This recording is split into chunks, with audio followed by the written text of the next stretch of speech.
4 days in a row, 2,60,000 cases have been reported in just a single day. Black fungus അതീവ ജാഗ്രത വേണ്ട രോഗങ്ങളുടെ പട്ടികയിൽപ്പെടുത്തിയ സംസ്ഥാനം. ബ്ലാക്ക് ഫംഗസ് പുതിയ വെല്ലുവിളിയെന്ന പ്രധാനമന്ത്രി. ബീഹാറിൽ അതിമാരകമായ വൈറ്റ് ഫംഗസ് രോഗം. This is coming in as Tamil Nadu crosses 25,000 cases for the first time. Spread of the Indian variant could jeopardize plans to end lockdown restrictions. Over 13,700 new cases of COVID-19 have been reported in India in the last 24 hours. Now, this is a 30% increase in COVID-19. ರಾಜ್ಯವನ್ನ lockdown ಮಾಡಲೇಬೇಕಾ ಅನ್ನೋ ಪ್ರಶ್ನೆ ಉದ್ಭವಿಸಿದೆ. സംസ്ഥാനത്ത് ഇന്ന് 32,680 പേർക്ക് Covid. രോഗികളിൽ മഹാരാഷ്ട്രയിൽ കണ്ടെത്തിയ breaking corona second wave ఎంత విలయ తాండవం చేస్తుందో మనం అందరం చూస్తున్నాం. కేసులు పెరుగుతుండడంతో ఇప్పుడు ఒక్కొక్క రాష్ట్రం లాక్డౌన్ దిశగా అడుగులు వేస్తుంది.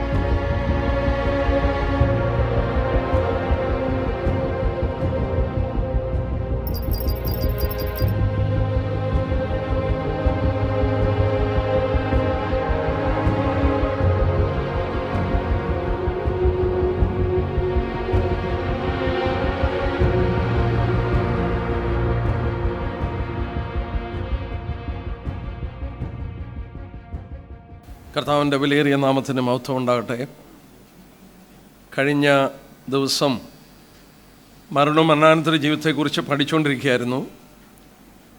മനുഷ്യനൊരു പുനരുത്ഥാനമുണ്ടെന്നുള്ളത് വളരെ വ്യക്തമായി 2-3 ക്ലാസ്സുകളിലൂടെ നമ്മൾ കണ്ടു. രണ്ട് വിധമായ പുനരുത്ഥാനത്തെക്കുറിച്ച് കഴിഞ്ഞ ദിവസം പഠിക്കുകയുണ്ടായി. ഒന്നാം പുനരുത്ഥാനത്തിൽ പങ്കുള്ളവർ വിശുദ്ധനും ഭാഗ്യവാനുമാണ്. രണ്ടാം പുനരുത്ഥാനം രണ്ടാം മരണത്തിനായിട്ടാണെന്നും നമ്മൾ കാണുകയുണ്ടായി. നമ്മളിനിയും പഠിക്കാൻ പോകുന്നത് ദ ഫൈനൽ ഡെസ്റ്റിനി ഓഫ് മാൻ. മനുഷ്യന് പുനരുത്ഥാനം പ്രാപിച്ച് നമ്മൾ കഴിഞ്ഞ ദിവസങ്ങളിൽ പഠിച്ചു എന്താണ് സംഭവിക്കുന്നത്. ഒരു വിശ്വാസിയെ സംബന്ധിച്ച് പുനരുത്ഥാനം കഴിഞ്ഞാൽ ക്രിസ്തുവിന് ന്യായസ മുമ്പാകെ ജീവിതം പരിശോധിച്ച് അവൻ്റെ ജീവിതത്തിൻ്റെ കറയും കളങ്കവും ഒക്കെ മാറ്റപ്പെട്ട് കർത്താവുമായിട്ട് അഭേദ്യമായൊരു ബന്ധം ഉണ്ടാകുന്നു. അല്ലെങ്കിൽ കുഞ്ഞാടിൻ്റെ കല്യാണം എന്ന് അതിനെ പറയപ്പെടുന്നു. ഒരിക്കലും പ്രിയപ്പെടാത്ത അഭേദ്യമായൊരു ബന്ധത്തിലേക്ക് ക്രിസ്തു സഭയുമായിട്ട് തീരുകയാണ്.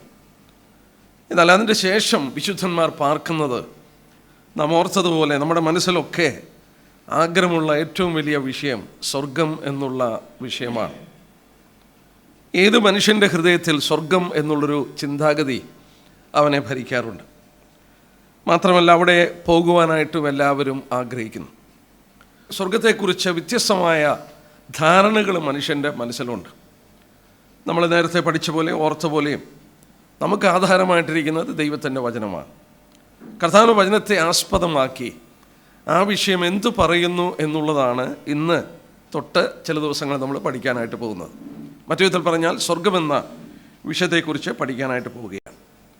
119 സങ്കീർത്തനം 108 വാക്യം നമുക്കറിയാം. നിൻ്റെ വചനം എൻ്റെ കാലിന് ദീപവും പാതയ്ക്ക് പ്രകാശമാണ്. അപ്പോൾ ദൈവത്തിൻ്റെ വചനമാണ് നമ്മുടെ പാതയ്ക്ക് പ്രകാശം നൽകുന്നതും നമുക്ക് വേണ്ട പ്രകാശം നൽകി എല്ലാ കാര്യങ്ങളിലും നമ്മളെ പഠിപ്പിക്കുന്നത് ദൈവത്തിൻ്റെ വചനമാണ്. പത്രോസ് രേഖപ്പെടുത്തി നമ്മുടെ ഭക്തിക്കും ജീവനും ആധാരമായതൊക്കെ നമുക്ക് നൽകപ്പെട്ടിട്ടുണ്ട്. സ്വർഗമെന്ന വിഷയത്തെക്കുറിച്ച് പഠിക്കുമ്പോൾ മനസ്സിൽ ഓടി വരുന്ന ആദ്യത്തെ വാക്യം 1 കൊരിന്ത്യർ 15 19 വാക്യമാണ്. ഞാൻ ആ വാക്യം വായിച്ച് ഇന്നത്തെ പഠനം ആരംഭിക്കുകയാണ്. 1 കൊരിന്ത്യർ 15 19 വാക്യം. കഴിഞ്ഞ ദിവസങ്ങളിലൊക്കെ നമ്മൾ ഈ 1 കൊരിന്ത്യർ 15 ആസ്പദമാക്കി പല വിഷയങ്ങൾ പഠിക്കുകയുണ്ടായി. നാം ഓർത്തു 15 അധ്യായമാണ് പുനരുത്ഥാനത്തിൻ്റെ അധ്യായം. അതിൻ്റെ 19 വാക്യം, നാം ഈ ആയുസ്സിൽ മാത്രം ക്രിസ്തുവിൽ പ്രത്യാശ വെക്കുന്നുവെങ്കിൽ സകല മനുഷ്യരിലും അരിഷ്ടന്മാരത്രേ. നമ്മുടെ പ്രത്യാശ ഈ ആയുസ്സിൽ മാത്രമാണെങ്കിൽ നമ്മളാണ് ഏറ്റവും അരിഷ്ടന്മാരെന്ന് ദൈവജനം ഓർപ്പിക്കുന്നു. ഇംഗ്ലീഷിൽ വായിച്ചാൽ if in this life only we have hope in Christ, we are all of men most miserable. If in this life only, ഈ ജീവിതത്തിൽ മാത്രം ആശ വെക്കുകയാണെങ്കിൽ എല്ലാ മനുഷ്യരിലും നമ്മൾ അരിഷ്ടന്മാരാണ്.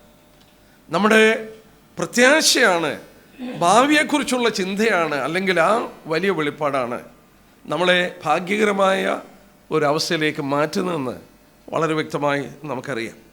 എന്നാൽ ഈ വാക്യം വായിച്ചപ്പോൾ ഇങ്ങനെ ഞാൻ ഓർത്തുപോയി, if in this life only, ഈ ആയുസ്സിൽ മാത്രം. ലോകത്തിൽ ശ്രദ്ധിച്ചാൽ ഏറിയ പങ്കാളുകളും ജീവിക്കുന്നത് ഈ ആയുസ്സിന് വേണ്ടി മാത്രമാണ്. ഈ ലോകത്തിൻ്റെ സൗഭാഗ്യങ്ങൾക്കും അനുഗ്രഹങ്ങൾക്കും നേട്ടങ്ങൾക്കും പേരിനും പെരുമയ്ക്കും ഒക്കെ ആയിട്ട് ആയുസ് മുഴുവൻ ഓടിത്തീർക്കുകയാണ്. നമ്മൾ ഓർക്കണം, അങ്ങനെയുള്ളവരുടെ ഓഹരി ആയുസ്സിലാണ്. സങ്കീർത്തനം 17:14 വളരെ വ്യക്തമായിട്ട് അത് രേഖപ്പെടുത്തിയിട്ടുണ്ട്. സങ്കീർത്തനം 17:14 വായിക്കുന്നുണ്ട്, ലൗകിക പുരുഷന്മാരുടെ ഓഹരി ആയുസ്സിലാണ്. Men of this world who have their portion in this world. അതായത് ഈ ലോകത്തിൻ്റെ മനുഷ്യൻ്റെ ഓഹരി ഇവിടെയാണ്. എന്നാൽ ദൈവമക്കളെ സംബന്ധിച്ച് പറയുകയാണ്, ഈ ആയുസ്സിൽ മാത്രം നമ്മൾ പ്രത്യാശ വെച്ചാൽ, അല്ലെങ്കിൽ ഈ ആയുസ്സിൽ മാത്രം ക്രിസ്തു പ്രത്യാശ വെച്ചാൽ നമ്മൾ സകല മനുഷ്യരിലും അരിഷ്ടന്മാരാണ്. നമ്മുടെ പ്രത്യാശയാണ് നമ്മളെ ഭാഗ്യകരമായ ഒരു അവസ്ഥയിലേക്ക് മാറ്റിയിരിക്കുന്നത്. നമ്മുടെ പ്രത്യാശയുടെ ആധാരം എന്താണെന്നുള്ളത് നമ്മൾ നോക്കാൻ പോവുകയാണ്. എന്നാൽ നമ്മൾ ഓർത്തതുപോലെ ഈ ആയുസ്സിൽ മാത്രം ആശ വെച്ചുകൊണ്ട് ജീവിതത്തെ ബാർഗെയിൻ ചെയ്യുന്ന കോടാനുകോടി മനുഷ്യരാണ് നമ്മുടെ ചുറ്റുമുള്ളത്. നമ്മുടെ കർത്താവ് പറഞ്ഞ വാക്ക് നമുക്ക് ഓർമ്മയുണ്ട്, സർവ്വലോകം നേടിയിട്ട് അവൻ്റെ ആത്മാവിനെ നഷ്ടമാക്കിയാൽ അവൻ എന്തെന്നുകൊണ്ട് ഛേദം വരും, അല്ല അതിനെ നേടിക്കൊള്ളുവാൻ അവൻ എന്ത് ചെയ്യും? ഈ ഓൾ വേൾഡ് നേടിയിട്ട് അവൻ്റെ പ്രാണൻ നഷ്ടപ്പെട്ടു പോവുകയാണെങ്കിൽ ഈസ് ആൻ അൾട്ടിമേറ്റ് സീറോ, അവനൊന്നുമില്ല എന്ന് യേശുക്രിസ്തു നമ്മളെ പഠിപ്പിക്കുകയുണ്ടായി. എന്നാൽ ഈ സ്വർഗത്തെക്കുറിച്ച് നമ്മൾ പഠിക്കുമ്പോൾ പ്രിയ ദൈവദാസനോടെ ഓർപ്പിച്ച പോലെ എല്ലാ ജീവിതത്തിൻ്റെയും ഷുവറായിട്ടുള്ളൊരു കാര്യമുണ്ട്, ഡെത്ത് ഈസ് ഷുവർ. മരിക്കും. നമ്മൾ ജനിച്ചാൽ നമ്മൾ മരിച്ചെങ്കിലേ സാധിക്കുകയുള്ളൂ. ലോകത്തിൽ മരിക്കാതെ മാറ്റപ്പെട്ട 2 വ്യക്തികളേ ഉള്ളൂ. ഒന്ന് ഹാനോക്കും മറ്റൊന്ന് ഏലിയാവും. ഈ 2 വ്യക്തികളേ ഉള്ളൂ മരണം കാണാതെ മാറ്റപ്പെട്ടത്. എല്ലാ മനുഷ്യരും മരിച്ചെങ്കിലേ സാധിക്കുകയുള്ളൂ. നമ്മളതിനെക്കുറിച്ച് പ്രാരംഭത്തിൽ പഠിക്കുകയുണ്ടായി. എന്നാൽ നമ്മുടെ പ്രത്യാശ ഈസ് എ ഹെവൻ, ഒരു സ്വർഗമുണ്ടോ? ഞാൻ ഇന്ന് പ്രാരംഭത്തിൽ ആ ഭാഗം ഒന്ന് എടുത്ത് ക്ലിയർ ചെയ്തിട്ട് മുന്നോട്ട് പോകാം. ഈസ് എ ഹെവൻ, ഒരു സ്വർഗമുണ്ടോ? നമുക്കതിനെക്കുറിച്ച് ഷുവറായിട്ട് നമുക്ക് അത്ര ഉറപ്പായിട്ട് പറയാൻ കഴിയുമോ? അങ്ങനെ ഒരു സ്ഥലമുണ്ടെന്ന് നമുക്ക് പറയാൻ കഴിയുമോ എന്നുള്ളൊരു വലിയ ചോദ്യമുണ്ട്. നമ്മളൊരു ആശ വെച്ച കാര്യം അതില്ലാതെ പോയി കഴിഞ്ഞാൽ എത്ര നിരാശപ്പെടുമെന്നുള്ളത് ഓർക്കുക. എന്നാൽ നമുക്ക് തിരുവചനം തന്നിട്ടുണ്ട്. മാത്രമല്ല ദൈവം നമുക്ക് നൽകിയ വെളിപ്പാടുകൾ കൊണ്ട് നമ്മൾ അതിനെ ഒന്ന് അപഗ്രഥിച്ച് പഠിച്ചാൽ ഈസ് എ ഹെവൻ, ഒരു സ്വർഗമുണ്ടോ എന്നുള്ളത് നമുക്ക് ഉറപ്പായിട്ട് നമുക്ക് മനസ്സിലാക്കുമ്പോൾ നമ്മൾ അതിനുവേണ്ടി ജീവിതം കുറച്ചുകൂടെ ഏൽപ്പിച്ചു കൊടുക്കാനായിട്ട് നമുക്ക് സാധിക്കും. സ്വർഗമുണ്ടോ? നമുക്ക് പ്രാരംഭമായിട്ട് ചിന്തിപ്പാനായിട്ടുള്ളത് എങ്ങനെ സ്വർഗമുണ്ടെന്ന് മനസ്സിലാക്കാൻ സാധിക്കും? അതിൻ്റെ കാരണം വേദപുസ്തകം നമ്മളെ പഠിപ്പിക്കുന്നു. ബൈബിൾ സേസോ, ബൈബിൾ പഠിപ്പിക്കുന്നു ഒരു സ്വർഗമുണ്ട്. രണ്ടാമതൊരു കാരണമുണ്ട്. രണ്ടാമത്തെ കാരണം എന്നാന്ന് ചോദിച്ചാൽ മനുഷ്യനിലൊരു ഇൻറ്റ്യൂഷനുണ്ട്. ഇൻറ്റ്യൂഷൻ, ഒരു ഉൾക്കാഴ്ച. ഞാനതിനെക്കുറിച്ച് അല്പം പറയാം. ഉദാഹരണമായിട്ട് ഈ ലോകത്തിൽ ജനിക്കുന്ന മൃഗങ്ങളെ നമ്മൾ നോക്കിയാൽ അതിന് ജന്മസിദ്ധമായൊരു വാസനയുണ്ട്. അതിന് പറയുന്നത് ഇൻസ്റ്റിങ്ക്റ്റ് ഇൻ ആനിമൽസ് എന്നാണ്. ഉദാഹരണമായിട്ടൊരു പൂച്ചക്കുഞ്ഞ്, ഒരു പൂച്ച പ്രസവിച്ചു. ആ പൂച്ചക്കുഞ്ഞിൻ്റെ കണ്ണുപോലും കീറിയിട്ടില്ല. നമ്മൾ ആ പൂച്ചക്കുഞ്ഞിനെ ശ്രദ്ധിച്ചാൽ അറിയാം, ആ കണ്ണുപോലും കാണാത്ത പൂച്ചക്കുഞ്ഞ് അമ്മയുടെ മുല തപ്പിച്ചെന്ന് അതിൻ്റെ പാൽ കുടിക്കുന്ന കാണാം. എങ്ങനെയാണ് സാധിക്കുന്നത്? ജന്മനാൽ അതിൻ്റെ ഉള്ളിൽ ദൈവം കൊടുത്തിരിക്കുന്ന ഇൻസ്റ്റിങ്ക്റ്റ് അല്ല, ജന്മസിദ്ധമായൊരു വാസനയാണ്. നമ്മൾ ഇമിഗ്രൻ്റ് ബേഡ്സിനെ കാണാറുണ്ട്. എല്ലാ സീസണിലും ആ ബേഡ്സ് ഇവിടെ വരും. അത് കൃത്യമായി അവിടുത്തെ തണുപ്പ് ആ സമയത്ത് ഇവിടെ വന്ന് വീണ്ടും അവിടെ സ്പ്രിങ് വരുമ്പോൾ അത് കൃത്യമായിട്ട് കടന്നു അടുത്ത വർഷം കാണാൻ ഇവിടെ വരുന്നത്. എങ്ങനെ വരാൻ കഴിയും? എത്രയോ മൈൽ യാത്ര ചെയ്താണ് ആ പക്ഷികളിലൂടെ വരുന്നത്. അതെത്ര കൃത്യമായിട്ടാണ് വഴി തെറ്റാതെ വരുന്നതും പോകുന്നതും. എന്താ കാരണം? അതിൻ്റെ ഉള്ളിൽ ദൈവം അതിന് ജന്മസിദ്ധമായൊരു കഴിവ് കൊടുത്തിട്ടുണ്ട്. നോക്കുക, ഈ മൃഗങ്ങളിൽ ഇങ്ങനെ ഇൻസ്റ്റിങ്ക്റ്റ് കൊടുത്തിട്ടുണ്ടെങ്കിൽ മനുഷ്യനെ നമ്മൾ പഠിക്കുമ്പോൾ മറ്റൊരു കാര്യം മനസ്സിലാക്കാൻ സാധിക്കും. മനുഷ്യന് ഈ ജന്മസിദ്ധമായ വാസനയല്ല, അവനൊരു ഇൻറ്റ്യൂഷൻ ഇൻ മാൻ. മനുഷ്യന് ഒരു ഉൾക്കാഴ്ച കൊടുത്തിട്ടുണ്ട്. ഒരു ഉൾക്കാഴ്ച എന്താണെന്നുള്ളത് വീണ്ടും ഞാൻ വിശദീകരിക്കാൻ പോവുകയാണ്. നമ്മൾ ഫോർ എക്സാമ്പിൾ മനുഷ്യന് ദൈവം കണ്ണു കൊടുത്തിട്ടുണ്ട്. ഈ കണ്ണുകൊണ്ട് കാണുവാൻ തക്കവണ്ണം ദൈവം പ്രകാശവും സൃഷ്ടിച്ചു. മനുഷ്യന് ദൈവം ചെവികൾ കൊടുത്തു. ആ ചെവികൾ ശബ്ദവും ദൈവമാണ് സൃഷ്ടിച്ചത്. നമ്മൾ നോക്കുക, ദൈവം അതിനെ സൃഷ്ടിച്ചപ്പോൾ അതിന് വേണ്ടത് നൽകി. നമുക്ക് വിശപ്പ് തന്നു. വിശപ്പ് തന്നപ്പോൾ നമുക്ക് ധാരാളമായ വിഭവങ്ങൾ ഭക്ഷിക്കാൻ ദൈവം തന്നു. നമുക്ക് ദാഹം തന്നു. കുടിക്കാൻ ദൈവമാണ് വെള്ളം നമുക്ക് തന്നത്. നമ്മളങ്ങനെ പഠിച്ചു പോയാൽ ഇതിനേക്കാളൊക്കെ ഒരു ഡീപ്പ് ഒരു ലോങ്ങിങ് ഇൻ ദ സോൾ, വളരെ ആഴമായ ഹൃദയത്തിൻ്റെ ഉള്ളിലൊരു വലിയ വാഞ്ചയുണ്ട്. ആ വാഞ്ച ഈ വിശപ്പിനെക്കാട്ടിലും ദാഹത്തെക്കാട്ടിലും സ്ട്രോങ് ആയിട്ടുള്ള ഒരു ലോങ്ങിങ്ങാണ്. എന്താ ആ ലോങ്ങിങ്? മനുഷ്യനെല്ലാം ആഗ്രഹിക്കുന്നു ഫോർ എ ബെറ്റർ വേൾഡ്. നമ്മൾ ശ്രദ്ധിച്ചു നോക്കിയാൽ അറിയാം, നമ്മുടെ കേരളത്തിൽ, കൊച്ചു കേരളത്തിൽ ഓണം ഒരു വലിയ സംഭവമാണ്. എന്നാൽ ആ ഓണത്തിൻ്റെ കൺസെപ്റ്റ് ഒന്ന് എടുത്തു നോക്കിയേ. മാവേലി വാഴുന്ന നാട്, കള്ളവും പൊളിയുമില്ല, എല്ലാവർക്കും സുഭിക്ഷമായി വാഴുന്ന ഒരു ലോകം. അത് മനുഷ്യൻ്റെ ഒരു കൺസെപ്റ്റാണ്. അങ്ങനെ ഒരു ലോകത്തിന് വേണ്ടി മനുഷ്യൻ ആഗ്രഹിച്ചു. കമ്മ്യൂണിസം എന്താ അവരാഗ്രഹിച്ച്? ഉട്ടോപ്പിയ. ഈ ലോകത്തിൽ ദൈവമില്ലാതെ ഒരു സ്വർഗം ഇവിടെ കെട്ടിപ്പടുത്തുവാനായിട്ട് അവർ ശ്രമിച്ചു. നമ്മൾ ശ്രദ്ധിച്ച് നോക്കിയാൽ മനുഷ്യന് ഈ പല നാടുകളിലുമുള്ള ഉത്സവങ്ങളും കാര്യങ്ങളൊക്കെ ശ്രദ്ധിച്ച് നോക്കിയാൽ അവരുടെയൊക്കെ ഉള്ളിലുള്ള വലിയ ആഗ്രഹം അങ്ങനെ ഒരു ലോകം വേണം. കള്ളവും പൊളിയുമില്ല, എല്ലാവർക്കും സുഭിക്ഷമായി മനുഷ്യൻ വഴക്കില്ലാതെ ജീവിക്കുന്ന ഒരു സ്വസ്ഥമായ ഒരു ജീവിതത്തിന് വേണ്ടി മനുഷ്യൻ ആഗ്രഹിക്കുകയാണ്. എല്ലാ മനുഷ്യൻ്റെയും ഉള്ളിൽ അങ്ങനെ ഒരാഗ്രഹം ഉണ്ടായതുകൊണ്ട്, ഇൻറ്റ്യൂഷൻ ഉള്ളതുകൊണ്ട്, നമ്മൾ ഓർത്തു മൃഗത്തിൻ്റെ ഉള്ളിൽ ഒരു ജന്മസിദ്ധമായ ഇൻസ്റ്റിങ്ക്റ്റ് ഉള്ള പോലെ ലോകത്തിൽ ജനിച്ചിട്ടുള്ള എല്ലാ മനുഷ്യൻ്റെ ഉള്ളിൽ ദൈവം കൊടുത്തിരിക്കുന്ന ഒരു ഉൾക്കാഴ്ചയാണ്. ആ ഉൾക്കാഴ്ചയുടെ പ്രതിഫലനമാണ് ഓണത്തെക്കുറിച്ചും ഇങ്ങനെയുള്ള കാര്യങ്ങളൊക്കെ ലോകത്തിലുണ്ടായത്. നമ്മൾ ചരിത്രമെടുത്ത് ഇനി അപഗ്രഥിച്ചാൽ, ക്രിസ്തു ഈ ഭൂമിയിൽ വരുന്നതിന്, ഗലീലയിൽ നടക്കുന്നതിന് ഏതാണ്ട് 2100 വർഷം മുമ്പാണ് ഈ പിരമിഡുകൾ പണിതത്. More than 2000 years before Christ walk on this earth.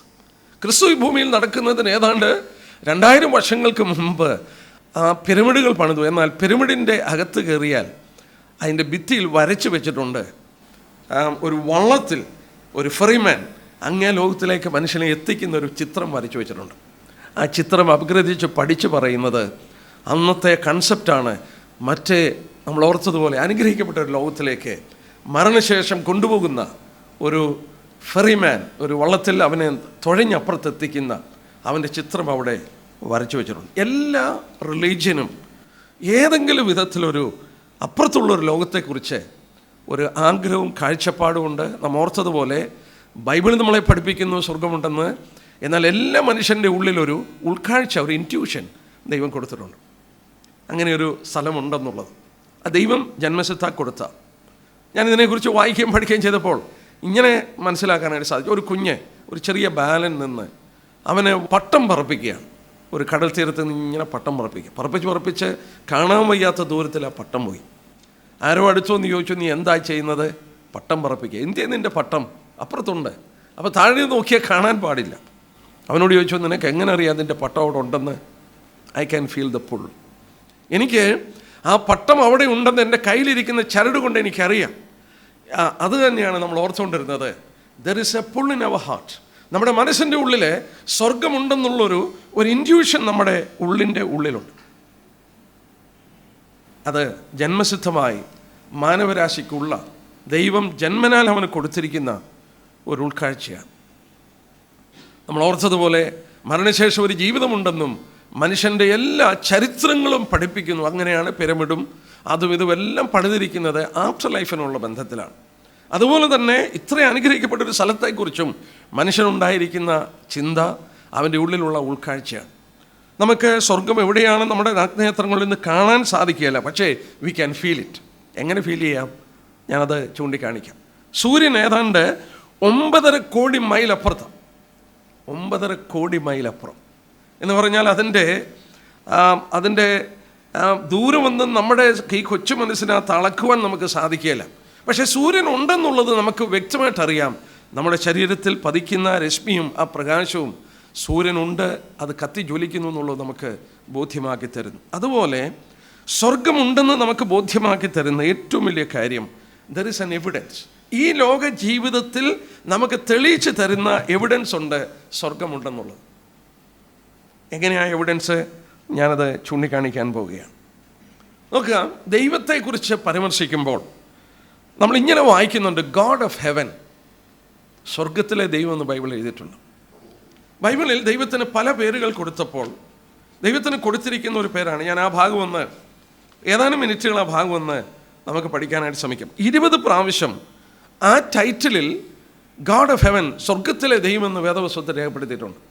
20 പ്രാവശ്യം. അതിൽ 2 പ്രാവശ്യമേ പുതിയ നിയമത്തിലുള്ളൂ. വേണമെങ്കിൽ ആ വാക്യം നോട്ട് ചെയ്ത് കൊള്ളുക. വെളിപാട് പുസ്തകം 11:3 16:11 കാണുന്നുണ്ട്. പുതിയ നിയമത്തിൽ 2 പ്രാവശ്യമേ ആ വാക്ക് കാണുന്നുള്ളൂ, ഗോഡ് ഓഫ് ഹെവൻ, സ്വർഗത്തിലെ ദൈവം. വെളിപാട് ദിവസം 11:13, 16:11 നമ്മളത് വായിക്കുന്നുണ്ട്. നമ്മൾ ഓർത്തു ബൈബിളിൽ 20 പ്രാവശ്യം പറയുന്നതിൽ ഏറ്റവും കൂടുതൽ പ്രാവശ്യം പറഞ്ഞിരിക്കുന്ന ബുക്ക് ഏതാണെന്നറിയാമോ? എസ്രയുടെ പുസ്തകം. 8 പ്രാവശ്യം പറഞ്ഞിട്ടുണ്ട്. ഞാനത് എന്തുകൊണ്ടെന്നുള്ളത് പറയാൻ പോവുകയാണ്. എസ്രയുടെ പുസ്തകത്തിൽ 8 പ്രാവശ്യം ഗോഡ് ഓഫ് ഹെവൻ എന്ന് പറഞ്ഞിട്ടുണ്ട്. വേണമെങ്കിൽ ആ വാക്യം ഞാൻ തരാം. എസ്ര 5:11-12 നോട്ട് ചെയ്യുന്നവർക്ക് വേണ്ടി പറഞ്ഞുതരാം. എസ്രയുടെ പുസ്തകം 5-ാം അധ്യായത്തിൻ്റെ 11-12 വാക്യം, 6-ാം അധ്യായത്തിൻ്റെ 9-10 വാക്യം, 6-ാം അധ്യായത്തിൻ്റെ 9-10, 7-ാം അധ്യായത്തിൻ്റെ 12-21 വാക്യം, 7-ാം അധ്യായത്തിൻ്റെ 12-21 വാക്യം, 23-ാമത്തെ വാക്യത്തിൽ 2 പ്രാവശ്യം പറഞ്ഞിട്ടുണ്ട്. അങ്ങനെ നമ്മൾ എണ്ണി നോക്കിയാൽ 8 പ്രാവശ്യം ഗോഡ് ഓഫ് ഹെവൻ എന്ന പരമർശം, സ്വർഗത്തിലെ ദൈവമെന്ന് എസ്രയുടെ പുസ്തകത്തിലുണ്ട്. നമ്മൾ ഓർത്തു 20 പ്രാവശ്യം ബൈബിളിൽ പറഞ്ഞിരിക്കുന്നതിൽ 8 പ്രാവശ്യം പറഞ്ഞിരിക്കുന്നത് എസ്രയുടെ പുസ്തകത്തിലാണ്. 2 പ്രാവശ്യമേ പുതിയ നിയമത്തിലുള്ളൂ. ആ വാക്യം ഞാൻ പറയുകയുണ്ടായി. എസ്രയുടെ പുസ്തകത്തിൽ ഒരു നിമിഷം നമുക്കൊന്ന് കടന്നു വരാം. എസ്രയുടെ പുസ്തകം. എസ്രയുടെ പുസ്തകത്തിൽ നമ്മൾ വായിച്ചു നോക്കാം. നമുക്കറിയാം, അവർ 70 വർഷത്തെ പ്രവാസത്തിൽ ബാബേലിലേക്ക് പോയി. അവർ മടങ്ങി വരുന്ന ഒരു സംഭവമാണ്. എന്നാൽ അതുകൂടെ മനസ്സിലാക്കാൻ അല്പം കൂടെ ആഴത്തിലേക്ക് ഇറങ്ങി ചെല്ലണം. ആ ഭാഗം ഞാൻ എടുക്കാൻ പോവുകയാണ്. എന്നാൽ എസ്രയുടെ പുസ്തകത്തിൽ സ്വർഗത്തിൽ നിന്നൊരു ദൈവം അവർക്ക് വേണ്ടി പ്രവർത്തിക്കുന്നത് നമുക്ക് കാണാനായിട്ട് സാധിക്കുന്നുണ്ട്. നോക്കിയാട്ടെ, എസ്രയുടെ പുസ്തകം 1-ാം അധ്യായത്തിൻ്റെ 1-ാം വാക്യം. യെരമ്യാ മുഖാന്തരം ഉണ്ടായ യഹോവയുടെ അരുളപ്പാട് നിവൃത്തിയാകേണ്ടതിന് പാർസി രാജാവായ കോരശൻ്റെ 1-ാം ആണ്ടിൽ യഹോവ പാർസി രാജാവായ കോരശൻ്റെ മനസ്സിനെ ഉണർത്തി. നമുക്കറിയാം, യെരമ്യാവിലൂടെ ദൈവം പറഞ്ഞു, നിങ്ങൾ 70 വർഷം ബാബേൽ പ്രവാസികളാകും. 70 വർഷം പ്രവാസം കഴിയുമ്പോൾ നാം ഇവിടെ വായിക്കുന്നു, ബാബേൽ രാജാവ് കഴിഞ്ഞ് സൈറസ്, കോരശ് രാജാവ് വരികയാണ്, പാർസി രാജാവ്. ആ രാജാവിൻ്റെ മനസ്സിനെ ദൈവമാണ് ഉണർത്തിയത്. എന്താ ഉണർത്തിയത്? ഈ ജനത്തെ വിട്ടയക്കണം, ഇവർ പോയി അവരുടെ ദേവാലയം പണിയുവാനായിട്ട് ദൈവം അവരുടെ മനസ്സിനെ ഉണർത്തുകയാണ്. ആരൊക്കെയാണ് പോയത്? 5-ാം വാക്യം നോക്കിയേ. 5-ാം വാക്യം.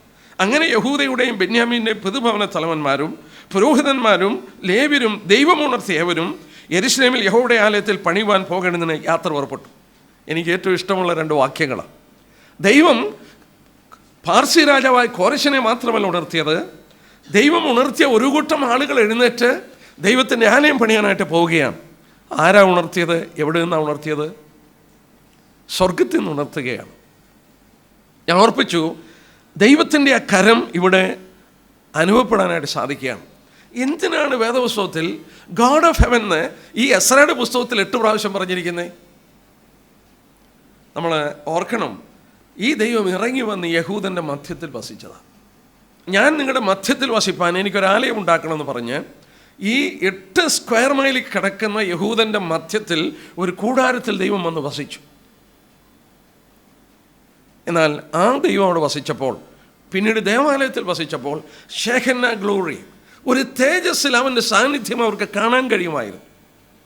മുകളോട്ട് പൊങ്ങി നിൽക്കുകയാണ്. ആ തേജസ് ജ്വലിച്ച് ദൈവത്തിൻ്റെ സാന്നിധ്യം അവർക്ക് ആശ്ചര്യമായി അവർക്ക് കാണാനായിട്ട് കഴിയുമായിരുന്നു. എന്നാൽ ഈ ദൈവം അവരുടെ മധ്യത്തിൽ വസിക്കുമ്പോൾ അതിൻ്റെ വില അവർ കൊടുക്കേണ്ടതാണ്. കാരണം ദൈവം ആഗ്രഹിച്ച പോലെ അവർ വിശുദ്ധരായി തങ്ങളെ തന്നെ സൂക്ഷിപ്പാനും ദൈവത്തിൻ്റെ പ്രമാണങ്ങൾ അവർ അനുസരിപ്പാനും അവർ ബാധ്യസ്ഥരായിരുന്നു. എന്നാൽ അവരനുസരിച്ചില്ല. അനുസരിക്കാതെ വന്നപ്പോൾ പെട്ടെന്ന് ദൈവം എന്താ ചെയ്തത്? അവരെ വിട്ടങ്ങ് പോവുകയല്ല. 1-2 വാക്യം നോക്കിയാട്ടെ. എസെക്കിയേലിൻ്റെ പ്രവചനം 10-ാം അധ്യായം. വളരെ വളരെ ചിന്തിപ്പാൻ നമ്മളെ അനുവദിക്കുന്ന കാര്യം. 3 സ്റ്റേജിലാണ് ദൈവം അവരെ വിട്ടുപോകുന്നത്. 3 സ്റ്റേജ്. പെട്ടെന്ന് അവരെ വിട്ടുപോവുകയല്ല. എസെക്കിയേൽ പ്രവചനം 10-ാം അധ്യായത്തിൻ്റെ 18-ാം വാക്യം. പിന്നെ യഹോവയുടെ മഹത്വം ആലയത്തിൻ്റെ ഉമ്മരപ്പടി വിട്ട് പുറപ്പെട്ട് കെരൂബുകളിൻ മീതെ വന്നു നിന്നു. നമുക്കറിയാം, കെരൂബുകളുടെ മധ്യത്തിൽ ഇങ്ങനെ ഷെഹന്ന ഗ്ലോറിയിൽ പ്രത്യക്ഷപ്പെട്ട ദൈവം ഇവർ മാനസാന്തരപ്പെടായികയാൽ ഇവർ മടങ്ങി വരാതെ ദൈവത്തെ അനുസരിക്കാതെ വന്നപ്പോൾ യഹോവയുടെ മഹത്വം ആലയത്തിൻ്റെ ഉമ്മരപ്പടി വിട്ട് പുറപ്പെട്ട് കെരൂബിൻ്റെ മുകളിൽ പോയി നിന്നു. കെരൂബുകളുടെ മധ്യത്തിലാണ് വസിച്ചത്. കെരൂബുകളുടെ മുകളിൽ പോയി നിന്നു. ജനങ്ങൾക്ക് കാണത്തക്കവണ്ണം ഇതാ ദൈവത്തിൻ്റെ മേഘം പൊങ്ങി നിൽക്കുന്നു. അവിടെ കൊണ്ട് തീർന്നില്ല. അടുത്ത വാക്യം നോക്കി. അപ്പോൾ കെരൂബുകൾ ചിറക് വിടർത്തി, ഞാൻ കാണുക ഭൂമിയിൽ നിന്ന് മേലോട്ട് പൊങ്ങി. അവ പൊങ്ങിയപ്പോൾ ചക്രങ്ങളും ചേരത്തന്നെ ഉണ്ടായിരുന്നു. എല്ലാം കൂടെ യഹോവയുടെ ആലയത്തിൻ്റെ കിഴക്കേ പടിവാതിക്കൽ ചെന്ന് നിന്നു. ആ ഭാവം നോക്കിയാട്ടെ. അവിടെ നിന്ന് അത് പൊങ്ങിയിട്ട് എന്തോ ചെയ്തു? എല്ലാം കൂടെ യഹോവയുടെ ആലയത്തിൻ്റെ കിഴക്കേ പടിവാതിൽക്കൽ ചെന്ന് നിന്നു. കെരൂബുകൾക്ക് മീതെ പൊങ്ങി നിന്നു. വീണ്ടും അത് പൊങ്ങി കിഴക്കേ പടിവാതിൽക്കൽ ചെന്ന് പൊങ്ങി നിന്നു. രണ്ടാമത്തെ സ്റ്റേജ്. അവിടെ കൊണ്ട് തീർന്നില്ല. 11-ാം അധ്യായം നോക്കിയാട്ടെ. 11-ാം അധ്യായത്തിൻ്റെ 22-23 വാക്യം. അനന്തരം കെരൂബുകൾ ചിറക് വിടർത്തു, ചക്രങ്ങൾ ചേരെ തന്നെ ഉണ്ടായിരുന്നു. ഇസ്രായേലിലെ ദൈവത്തിൻ്റെ മഹത്വം മേലെ അവയ്ക്ക് മീതെ ഉണ്ടായിരുന്നു. യഹോവയുടെ മഹത്വം നഗരത്തിൻ്റെ നടുവിൽ നിന്ന് മേലോട്ട് പൊങ്ങി നഗരത്തിന് കിഴക്ക് വശത്തുള്ള പർവ്വതത്തിന്മേൽ നിന്നു. നഗരം യെരുശലേമിൻ്റെ കിഴക്കുള്ളത് ഏതാ? ഒലിമല. വളരെ വ്യക്തമാണല്ലോ. കാരണം സക്കറിയാവ് 14:4 യെരുശലേമിന് കിഴക്കുള്ള ഒലിമലയിൽ അവൻ്റെ കാൽ നിൽക്കുമെന്ന് സക്കറിയാവ് 14:4. അപ്പോൾ ഇവിടെ വായിക്കുന്നത് അവിടെ നിന്ന് ഇത് പൊങ്ങി എവിടെ പോയി നിന്നു? ഇവിടെ വായിക്കുന്നു പൊങ്ങി നഗരത്തിന് കിഴക്ക് വശത്തുള്ള പർവ്വതത്തിന്മേൽ ചെന്ന് നിന്നു. ഒലിമലയുടെ മുകളിൽ പോയി നിന്നു. ആദ്യം കെരൂബുകളുടെ മീതെ നിന്നു, പിന്നെ കിഴക്കേ വാതിലിൻ്റെ മുകളിൽ പോയി നിന്നു.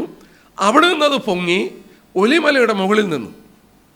ഇസ്രായേൽ ചരിത്രകാരന്മാർ പറയുന്നത് 3.5 വർഷം ആ തേജസ് ഒലിമലയുടെ മുകളിൽ നിന്നു. 3.5 വർഷം. 3.5 വർഷം നിന്നിട്ട് അത് അപ്രത്യക്ഷമായി പോയി. എന്താ അങ്ങനെ പറ്റിയത്? അതായത് ദൈവം ഈ ശേഖന ഗ്ലോറി പൊങ്ങി അവർ മാനസാന്തരപ്പെട്ടാൽ വീണ്ടും അവരുടെ മധ്യത്തിൽ വസിപ്പാൻ. അവർ മാനസാന്തരപ്പെടുന്നില്ല. പിന്നെയും അത് പൊങ്ങി മാനസാന്തരപ്പെടുന്നില്ല. പിന്നെയും റിലക്റ്റൻ്റായിട്ട് മനസ്സില്ലാ മനസ്സോടെ അത് പൊങ്ങിപ്പോയി ഒലിമലയുടെ മുകളിൽ നിൽക്കുകയാണ് 3.5 വർഷം. 3.5 വർഷം. എന്തിനാ? അവർ മാനസാന്തരപ്പെട്ടാൽ ആ തേജസ് തിരിച്ചു വന്ന് അവരുടെ ഇടയിൽ വസിച്ചേനെ. അവർ മാനസാന്തരപ്പെടുകയാൽ 3.5 വർഷം കഴിഞ്ഞപ്പോൾ അപ്രത്യക്ഷമായി പോയി. പിന്നെ നമ്മൾ ശ്രദ്ധിച്ചു നോക്കി, പ്രവാസത്തിൽ പോയ ജനങ്ങളോടുള്ള ബന്ധത്തിൽ ദൈവം പറയുന്നത് എന്താണെന്നറിയാമോ?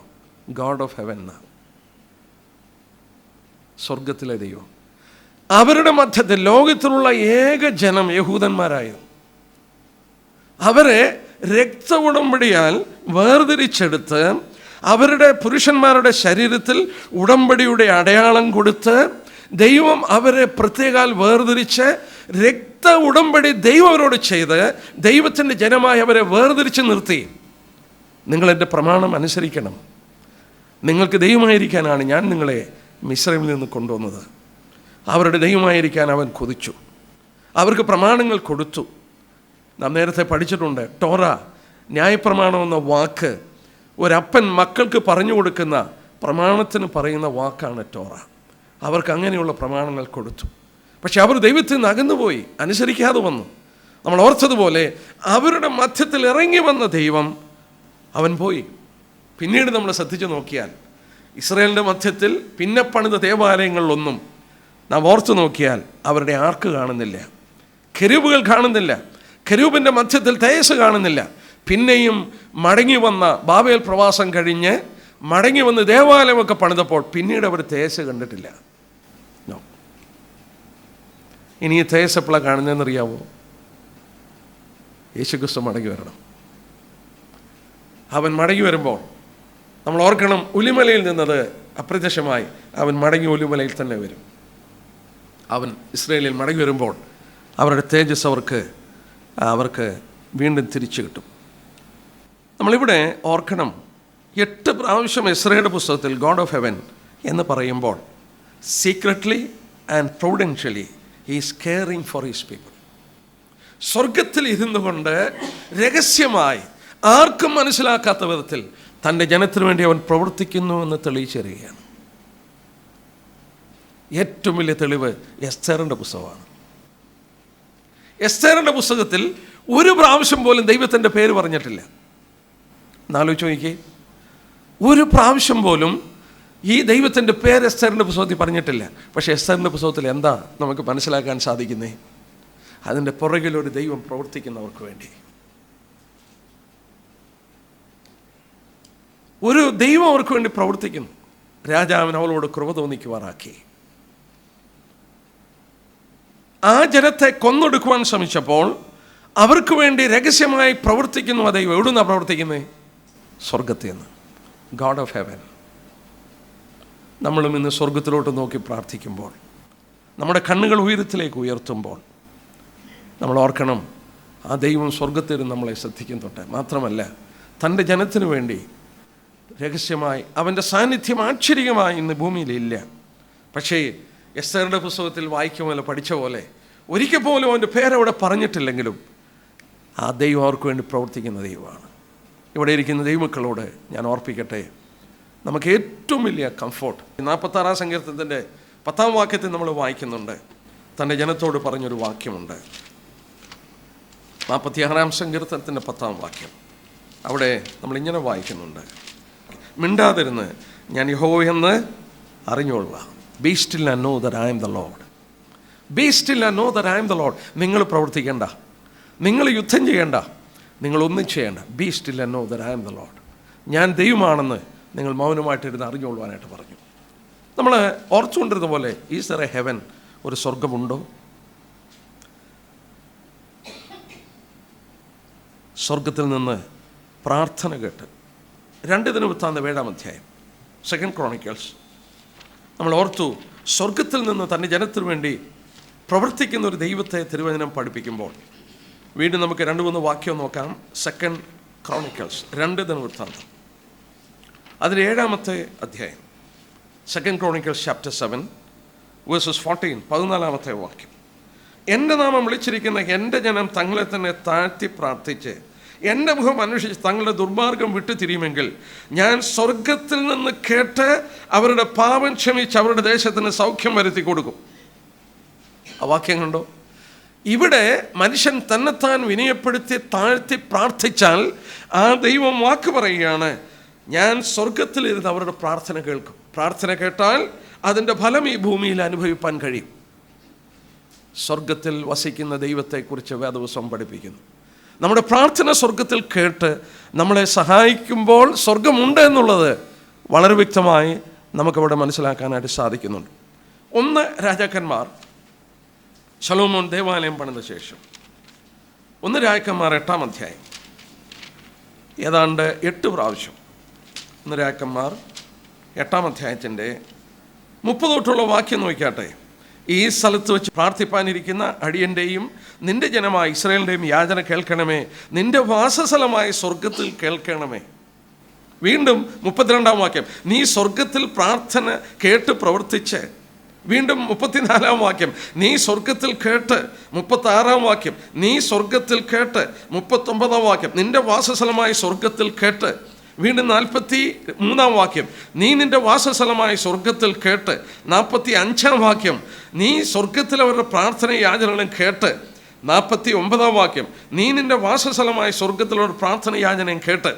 8 പ്രാവശ്യം ശലോമോൻ ദേവാലയം പണിതിട്ട് അതിൻ്റെ ഡെഡിക്കേഷനുള്ള ബന്ധത്തിൽ പറയുന്നുണ്ട്, ഇവിടെ വന്ന് ഞാൻ കഴിക്കുന്ന പ്രാർത്ഥന, നിന്റെ ജനം വന്ന് കഴിക്കുന്ന പ്രാർത്ഥന നീ സ്വർഗത്തിൽ കേട്ട് അവരുടെ പ്രാർത്ഥനയ്ക്ക് ഉത്തരം പറയണം. ദൈവം സ്വർഗത്തിൽ വസിക്കുന്നു. മനുഷ്യൻ വിനയപ്പെട്ട് പ്രാർത്ഥിക്കുമ്പോൾ സ്വർഗത്തിൽ കേട്ട് ദൈവം പ്രവർത്തിക്കുന്നു. ഇസ്രായേൽ സന്ദർശിച്ചപ്പോൾ, കഴിഞ്ഞ പ്രാവശ്യമാണെന്ന് തോന്നുന്നു സന്ദർശിച്ചപ്പോൾ, ഈ വിലാപമതിലിൻ്റെ അടുക്കലാണ് ദേവാലയം നിന്നത്.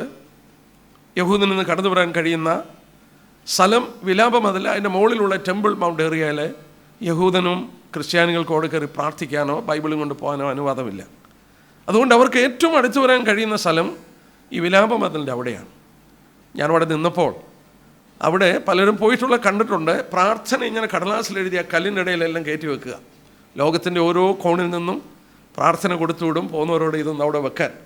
അപ്പോൾ അവിടെയുള്ള ഗൈഡ് ഇങ്ങനെ പറഞ്ഞു, യഹൂദൻ്റെ വിശ്വാസം എന്താണെന്ന് ചോദിച്ചാൽ ആരും ലോകത്തിൽ പ്രാർത്ഥിച്ചാൽ ആ പ്രാർത്ഥന മുഴുവൻ അവിടെ വന്നിട്ട് അവിടെ നിന്ന് സ്വർഗത്തിലോട്ട് പോകുമെന്നാണ് പറഞ്ഞ്. എവിടെ ആര് പ്രാർത്ഥിച്ചാലും ആ പ്രാർത്ഥന മുഴുവൻ അവിടെ വരും, അവിടെ വന്നിട്ട് അവിടെ നിന്ന് സ്വർഗത്തിലോട്ട് പോകും. കാരണം ശലോമോൻ പറഞ്ഞല്ലോ, ഇവിടെ വെച്ച് നീ പ്രാർത്ഥന കേൾക്കണമെന്ന് പറഞ്ഞു. അപ്പോൾ അവരുടെ വിശ്വാസം അനുസരിച്ച് അതിവിശുദ്ധ സ്ഥലം സ്വർഗം എന്ന് പറഞ്ഞാൽ ഡയറക്റ്റ് കണക്ഷൻ അവിടെയാണ്. പ്രാർത്ഥന മുഴുവൻ സ്വർഗത്തിലോട്ട് പോകുന്ന അവിടെ നിന്നാണ്. അങ്ങനെയല്ല, നമ്മൾ അവരുടെ വിശ്വാസം അതാണ്. ലോകത്തിൻ്റെ ഏത് കോണിലിരുന്ന് യോന പ്രാർത്ഥിച്ച് അവിടെ വെച്ചാൽ ഒരു കടലാനയുടെ വയറ്റിൽ കിടന്ന് പ്രാർത്ഥിച്ചു, കുണ്ടറുകളിൽ കിടന്ന് പ്രാർത്ഥിച്ചു, ജടയാടകൾ ധരിച്ച് അവർ പ്രാർത്ഥിച്ചു. മാനവരാശിയുടെ ഹൃദയത്തിൻ്റെ ചിന്തകളെ ശ്രദ്ധിച്ചുകൊണ്ടിരിക്കുന്ന സ്വർഗത്തിലെ ദൈവത്തിൻ്റെ സന്നിധിയിൽ നമ്മൾ ഓർത്തതുപോലെ നമ്മൾ തന്നെത്താൻ വിനയപ്പെടുത്തി പ്രാർത്ഥിച്ചാൽ ആ സ്വർഗത്തിൽ നമ്മളിവിടെ വായിക്കുകയുണ്ടായി, നിൻ്റെ വാസസ്ഥലമായ സ്വർഗത്തിൽ കേട്ട്. അപ്പം ദൈവം വസിക്കുന്നിടമാണ് സ്വർഗം. നമ്മുടെ പ്രാർത്ഥന കേൾക്കുന്ന ഇടമാണ് സ്വർഗം. ആ പ്രാർത്ഥന കേട്ട് നമ്മുടെ കർത്താവ് ഉത്തരമരുളും എന്നുള്ളത് നമുക്ക് ഓർക്കാം. അപ്പോൾ നമ്മൾ ഓർത്തുകൊണ്ടിരുന്ന പോലെ മനുഷ്യൻ്റെ ഉള്ളിലൊരു ഇൻറ്റ്യൂഷനുണ്ട്, ഒരു ഉൾക്കാഴ്ച സ്വർഗമുണ്ടെന്നുള്ളത്. 2, നമ്മുടെ പ്രാർത്ഥന സ്വർഗത്തിൽ കേട്ട് പ്രവർത്തിക്കുന്നത് നമുക്ക് കാണാൻ കഴിയുന്നു. ഞാൻ പലപ്പോഴും ഓർക്കും യോനയുടെ പുസ്തകം. ദൈവം നിനവെ നശിപ്പിക്കാൻ പോവുകയാണ്. പക്ഷെങ്കിൽ അവിടെ പ്രവാചകൻ്റെ വാക്കുകൾ കേട്ട് രാജാവ് തൊട്ട് കുണ്ടറയിൽ കിടക്കുന്ന മനുഷ്യൻ വരെ എല്ലാവരും എന്ത് ചെയ്തു? അവൻ അനുദപിച്ച് പ്രാർത്ഥിച്ചപ്പോൾ ദൈവം അവരുടെ പ്രാർത്ഥന കേട്ടിട്ട് അവരുടെ ജീവിതത്തിൻ്റെ വ്യത്യാസം കണ്ടപ്പോൾ ദൈവം അവർക്ക് വരാനുള്ള അനർത്ഥത്തെക്കുറിച്ച് അനുദപിച്ചു. ദൈവം നശിപ്പിക്കാൻ പോയതാണ്, പക്ഷേ ദൈവം അവരുടെ ജീവിതത്തിൻ്റെ വ്യത്യാസം ആ പ്രാർത്ഥന ദൈവം കേട്ടു. എത്ര ധൈര്യമാണ് നമുക്കുള്ളത് അല്ലേ? നമ്മുടെ പ്രാർത്ഥന സ്വർഗത്തിൽ കേൾക്കുന്നു എന്നുള്ളത്. നമ്മുടെ വേദനകളിലെ, പ്രയാസങ്ങളിലെ, ഭാരങ്ങളിലെ നാം മുട്ടുകുത്തുമ്പോൾ നമ്മുടെ പ്രാർത്ഥന ശ്രദ്ധിക്കുന്ന ഒരു ദൈവം സ്വർഗത്തിലുണ്ട്. നമ്മൾ വിനയപ്പെട്ടാൽ നമ്മുടെ പ്രാർത്ഥന കേൾക്കുകയും അവിടെ നമുക്ക് ഉത്തരമരുളുകയും ചെയ്യുന്നത് ഒരു ദൈവം സ്വർഗത്തിൽ നമ്മുടെ പ്രാർത്ഥന കേൾക്കാൻ ഉണ്ടെന്നുള്ളതും സ്വർഗമുണ്ടെന്നുള്ളതിൻ്റെയും ഒരു തെളിവാണ്. പിന്നീടുള്ളൊരു തെളിവ് ബൈബിളിൽ ടെസ്റ്റിഫൈ ചെയ്യുന്നതാണ്. ഇതെല്ലാം ബൈബിളിൽ ടെസ്റ്റിഫൈ ചെയ്യുന്നതാണെങ്കിലും ബൈബിളിൽ ഡയറക്റ്റ്ലി ടെസ്റ്റിഫൈ ചെയ്യുന്നുണ്ട്. ഏതാണ്ട് 550 പ്രാവശ്യം വചനത്തിൽ വളരെ സിമ്പിൾ ടേംസിൽ സ്വർഗം എന്നുള്ള ആ കാര്യം നമ്മളോട് പറയുന്നുണ്ട്. നെഹമ്യാവിൻ്റെ പുസ്തകം 9-ാം അധ്യായത്തിൻ്റെ 13-ാം വാക്യം. നെഹമ്യാവിൻ്റെ പുസ്തകം 9-ാം അധ്യായത്തിൻ്റെ 13-ാം വാക്യം. നീ സീനായ് മലയിൽ ഇറങ്ങി ആകാശത്ത് നിന്ന് അവരോട് സംസാരിച്ചു. അവർക്ക് ന്യായമായ വിധികളും സത്യമായ ന്യായപ്രമാണങ്ങളും നല്ല ചട്ടങ്ങളും കൽപ്പനകളും കൊടുത്തു. He സ്പേക്ക് with them from heaven. അവൻ സ്വർഗത്തിൽ നിന്ന് അവരോട് സംസാരിച്ചു. ദാവീദ് പറഞ്ഞു, അവൻ സ്വർഗത്തിൽ നിന്ന് കുനിഞ്ഞു നോക്കി. ദൈവമേ, സ്വർഗത്തിൽ നിന്ന് ഞങ്ങളെ കടാക്ഷിക്കണമേ. ദാവീദിൻ്റെ പ്രാർത്ഥന. അവൻ സ്വർഗത്തിൽ നിന്ന് ഭൂമിയെ തൃക്കൺ പാർത്തു. ദാവീദ് പറയുന്നുണ്ട്. മാത്രമല്ല, യേശുക്രിസ്തുവിൻ്റെ വാക്കുകൾ നമുക്ക് വിശ്വസിക്കാം. യേശുക്രിസ്തു ഏറ്റവും വ്യക്തമായി പഠിപ്പിച്ചൊരു ഡോക്ട്രിൻ സ്വർഗത്തെക്കുറിച്ചും നരകത്തെക്കുറിച്ചുമാണ്. ഏറ്റവും കൂടുതൽ നരകത്തെക്കുറിച്ച് പറഞ്ഞ വ്യക്തി കർത്താവ് തന്നെയാണ്. നമുക്ക് അഭാവം വരുമ്പോൾ നമുക്ക് നോക്കാം. ഞാൻ ഓർത്തു എന്തുകൊണ്ടാണ്? കാരണം he's the one who has come down from then. സ്വർഗത്തിൽ നിന്ന് ഇറങ്ങി വന്ന അവനാണ്. അതുകൊണ്ട് അവന് വ്യക്തമായിട്ട് ആ കാര്യങ്ങൾ പറഞ്ഞു തരാനായിട്ട് സാധിക്കും. അതുകൊണ്ട് കർത്താവാണ് ഈ സ്വർഗത്തെക്കുറിച്ച് വളരെ വ്യക്തമായി നമുക്ക് പറഞ്ഞു തന്നത്. ഞാൻ ചില വാക്യങ്ങളൊന്ന് ഓർപ്പിച്ചോട്ടെ. മത്തായിയുടെ സുവിശേഷം 6-ാം അധ്യായം നമ്മുടെ കർത്താവ് പറഞ്ഞു തന്ന ചില വാക്യങ്ങളാണ്. സ്വർഗം ഉണ്ടെന്നുള്ളതിൻ്റെ ഏറ്റവും വലിയ തെളിവ് നമ്മുടെ കർത്താവിൻ്റെ വാക്കുകളാണ്. മത്തായിയുടെ സുവിശേഷം 6-ാം അധ്യായത്തിൻ്റെ 19-20 വാക്യം. 6-ാം അധ്യായത്തിൻ്റെ 19-20 വാക്യം. പുഴുവും തുരുമ്പും കെടുക്കുകയും കള്ളന്മാർ തുറന്ന് മോഷ്ടിക്കുകയും ചെയ്യുന്ന ഈ ഭൂമിയിൽ നിങ്ങളുടെ നിക്ഷേപം സ്വരൂപിക്കരുത്. പുഴുവും തുരുമ്പും കെടുക്കാതെയും കള്ളന്മാർ തുറന്ന് മോഷ്ടിക്കാതെയും ഇരിക്കുന്ന സ്വർഗത്തിൽ നിങ്ങളുടെ നിക്ഷേപം സ്വരൂപിച്ചുകൊള്ളുകയും. മനുഷ്യന് ഇവിടെയുള്ള ട്രഷേഴ്സൊക്കെ ദ്രവിച്ചു പോകും, എന്നാൽ സ്വർഗത്തിൽ നിക്ഷേപം സ്വരൂപിച്ചു കൊള്ളുക, അവിടെ അത് നശിച്ചു പോകില്ല എന്ന് പറയും. 6-ാം അധ്യായത്തിൻ്റെ തന്നെ 9-ാം വാക്യം നോക്കിയാട്ടെ. പ്രാർത്ഥിക്കാൻ പഠിപ്പിച്ചപ്പോൾ നിങ്ങൾ ഇവണ്ണം പ്രാർത്ഥിക്കണം, സ്വർഗസ്വനായ ഞങ്ങളുടെ പിതാവേ. നോക്കിയാട്ടത് Our Father which art in heaven. ലൂക്കോസ് 10:20 നോക്കിയാട്ടെ. ലൂക്കോസ് 10:20 എല്ലാം കർത്താവ് പഠിപ്പിച്ചാണ്. ലൂക്കോസിൻ്റെ സുവിശേഷം 10-ാം അധ്യായത്തിൻ്റെ 20-ാമത്തെ വാക്യം. 10:20. എങ്കിലും ഭൂതങ്ങൾ നിങ്ങൾക്ക് കീഴടങ്ങുന്നതിലല്ല, നിങ്ങളുടെ പേര് സ്വർഗത്തിൽ എഴുതിയിരിക്കാൻ സന്തോഷിപ്പീൻ. നിങ്ങളുടെ പേര് സ്വർഗത്തിൽ എഴുതിയിരിക്കുകയാണ്, അതുകൊണ്ട് സന്തോഷിപ്പാനായിട്ട് ആവശ്യപ്പെട്ടു. വീണ്ടും നോക്കിയാട്ടെ, ആ ലൂക്കോസിൻ്റെ സുവിശേഷം തന്നെ 6-ാം അധ്യായത്തിൻ്റെ 22-21 വാക്യം. 6-ാം അധ്യായത്തിൻ്റെ 22-21 വാക്യം. മനുഷ്യപുത്രൻ നിമിത്തം മനുഷ്യർ നിങ്ങളെ ദോഷിച്ച് ഭ്രഷ്ടരാക്കി നിന്ദിച്ച് നിങ്ങളുടെ പേർ വിടക്കെന്ന് തള്ളുമ്പോൾ നിങ്ങൾ ഭാഗ്യവാന്മാർ. ആ നാളിൽ സന്തോഷിച്ച് തുള്ളുവിൻ, നിങ്ങളുടെ പ്രതിഫലം സ്വർഗത്തിൽ വലിയത്. അവരുടെ പിതാക്കന്മാർ അങ്ങനെ തന്നെ ചെയ്തുവല്ലോ. കർത്താവ് പറഞ്ഞ വാക്ക് കണ്ടോ? കർത്താവ് ഇവിടെ പറഞ്ഞു, നിങ്ങളെ വിടക്കെന്നൊക്കെ എണ്ണുകയും നിങ്ങളെ തിരസ്കരിക്കുകയും ചെയ്തപ്പോൾ ഞാൻ ഈ വാക്യം വായിച്ചിട്ട് ചിന്തിച്ചു പോയി. കർത്താവ് പറഞ്ഞു എന്താ? നിങ്ങൾ സന്തോഷിപ്പാനായിട്ടല്ല പറഞ്ഞ, സന്തോഷിച്ച് തുള്ളുവാനായിട്ട് പറഞ്ഞു. നിങ്ങളെ വിടക്കെന്നെണ്ണുകയും നിങ്ങളെ തിരസ്കരിക്കുകയും ചെയ്യുമ്പോൾ സന്തോഷം കൊണ്ട് നിങ്ങൾ സന്തോഷിച്ച് തുള്ളാൻ പറഞ്ഞു. കാരണം എന്നാ? സ്വർഗത്തിൽ വരുമ്പോൾ കാണാം ഇതിൻ്റെയൊക്കെ പ്രതിഫലം വലുതായിരുന്നു. അപ്പം നിങ്ങൾ ഈ ഭൂമിയിലല്ല, സ്വർഗത്തിൽ നിക്ഷേപം സ്വരൂപിക്കാൻ പറഞ്ഞു. നിങ്ങളെ നിന്ദിക്കുമ്പോഴും നിങ്ങളെ തിരസ്കരിക്കുകയും ചെയ്യുമ്പോൾ എൻ്റെ നാമം നിമിത്തം നിങ്ങൾക്ക് സ്വർഗത്തിൽ പ്രതിഫലമുണ്ട്. നമ്മുടെ കർത്താവ് പഠിപ്പിച്ചു. നിങ്ങൾ പ്രാർത്ഥിക്കുമ്പോൾ സ്വർഗത്തിലോട്ട് നോക്കി സ്വർഗസ്വനായ ഞങ്ങളുടെ പിതാവേ എന്ന് പ്രാർത്ഥിപ്പാനായിട്ട് കർത്താവ്. അപ്പോൾ ഈ കർത്താവ് പറഞ്ഞ ഈ വാക്കുകളിലൂടെ നമ്മൾ ഓർത്തതുപോലെ നെഹമ്യാവ് പറഞ്ഞ പോലെ 9:13 നീ സ്വർഗത്തിൽ നിന്ന് അവരോട് സംസാരിച്ചു. From heaven you have spoken.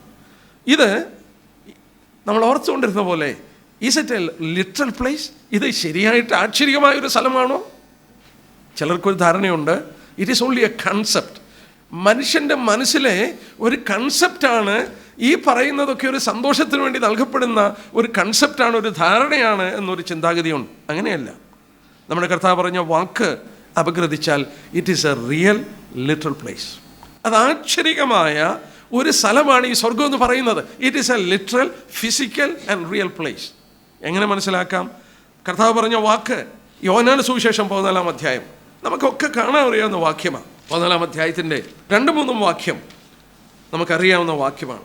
എൻ്റെ പിതാവിൻ്റെ ഭവനത്തിൽ അനേക വാസസ്ഥലങ്ങളുണ്ട്, ഇല്ലെങ്കിൽ ഞാൻ നിങ്ങളോട് പറഞ്ഞേനെ. ഞാൻ നിങ്ങൾക്കൊരു സ്ഥലം ഒരുക്കാൻ പോകുന്നു. ഞാൻ പോയി നിങ്ങൾക്ക് സ്ഥലം ഒരുക്കിയാൽ ഞാൻ ഇരിക്കുന്നിടത്ത് നിങ്ങളും ഇരിക്കുകയാണ്, പിന്നെയും വന്ന് നിങ്ങളെ എൻ്റെ അടുക്കൽ ചേർത്തുകൊള്ളും. നമ്മളൊന്ന് ആലോചിച്ച് നോക്കിയേ. I go to prepare a place. എൻ്റെ പിതാവിൻ്റെ ഭവനത്തിൽ അനേക വാസസ്ഥലമുണ്ട്.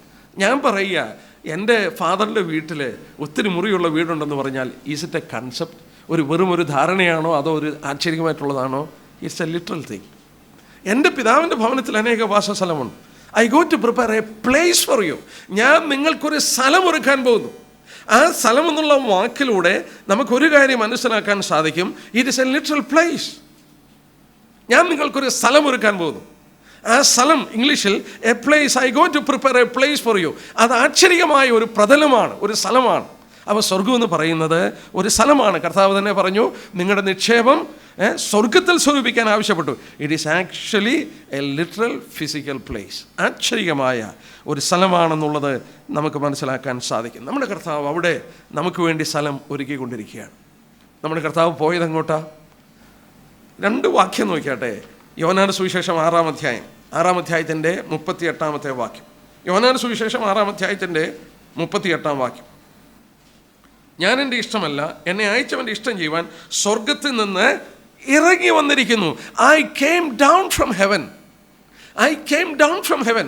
അവൻ ഭൂമിയിൽ വന്നത് പറയുമ്പോൾ അവൻ സ്വർഗത്തിൽ നിന്ന് ഭൂമിയിലോട്ട് ഇറങ്ങി വന്നു എന്ന് അവൻ പറയുന്നു. He has come down from heaven. അവൻ്റെ പുനരുത്ഥാന ശേഷം 40 ദിവസം ഈ ഭൂമിയിൽ അവൻ ജീവിക്കുന്നു ശിഷ്യന്മാരെ കാണിച്ചു കൊടുത്ത ശേഷം കർത്താവ് എങ്ങോട്ടാണ് പോയത്? ലൂക്കോസ് നോക്കാം 24:51. ലൂക്കോസ് 24:51 51-ാമത്തെ വാക്യം അവിടെ വായിക്കുന്നു. അവരെ അനുഗ്രഹിക്കൽ അവൻ അവരെ വിട്ട് പിരിഞ്ഞ് സ്വർഗാരോഹണം ചെയ്തു. While he blessed them, he parted from them and carried up into heaven.